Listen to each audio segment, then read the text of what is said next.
Hi you guys, my name is Kendra Moore. Welcome to More Life Natural Wellness. And today I want to talk about this beautiful plant right here. Now, you may not recognize the plant, but you will definitely know its roots, what's growing at the bottom of it, I should say. And that is ginger. So this is actually a ginger plant, and ginger is grown from the roots. And what you would do is you would pull the ginger plant up, and then you can see here the way that it grows into the ground. And you will pop these off, clean this, of course. Now, ginger is really great and very popular for cooking. The health benefits of ginger also include it helps with inflammation.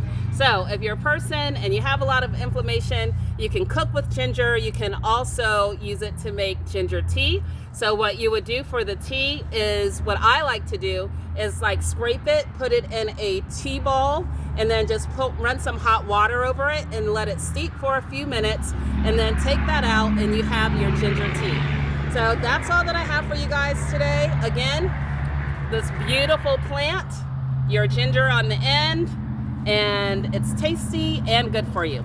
You guys have a good week, and I'll see you next time.